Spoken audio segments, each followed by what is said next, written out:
CAT 2018 question. First, let's understand the question. ఒకసారి question ఏంటో చూద్దాం అసలు. How many numbers with two or more digits can be formed with the digits 1, 2, 3, 4, 5 so that every such number each digit is used at most once the digits appear in the ascending order. అంటే ఇప్పుడు question solve చేసే ముందు మీరు ఆలోచించాల్సింది ఏంటంటే అసలు question ఏంటి అనేది ఆలోచించుకుంటే ఇక్కడ 2 డిజిట్స్ కానీ 2 కన్నా ఎక్కువ డిజిట్స్ ఉన్నాయి కాబట్టి greater than or equal to 2 number of digits ఉంది. Condition number 1. కండిషన్ నెంబర్ 2 ఇచ్చిన నంబర్లోని డిజిట్స్ అసెండింగ్ ఆర్డర్లో ఉండాలి. ఇప్పుడు ఏదో నేను నంబర్ 32 అని ఫామ్ చేశాను, 23 అని ఫామ్ చేశాను. 32 ఇస్ నాట్ ఎలిజిబుల్ బికాస్ 32లో 3 కన్నా 2 పెద్దగా ఉండాలి. అంటే 23 మాత్రమే ఎలిజిబుల్ అవుతుంది.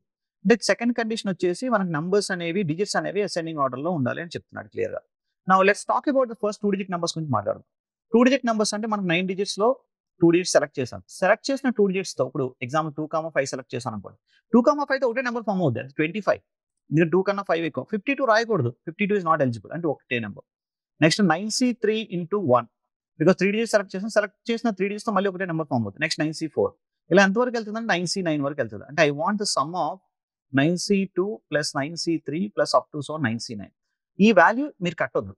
ఈ వాల్యూ మీరు క్యాలిక్యులేట్ చేస్తే మీరు తప్పు చేస్తున్నారు. మీరు గుర్తుపెట్టుకోవాల్సింది ఏంటంటే 9C0 దగ్గర నుంచి 9C9 వరకు టోటల్ సమ్ ఎంత ఉంటుందని 2/9 ఉంటుంది.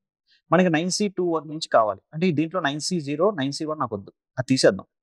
9C0 value 1, 9C1 value 9. 1 plus 9 ఎంత 10. 10 తీసేయాలి. 2/9 లోంచి 10 తీసుకోవాలి. 2/10 అంటే 512. 512 మైనస్ 10 వచ్చేసి 502 is the answer. 502 is the answer.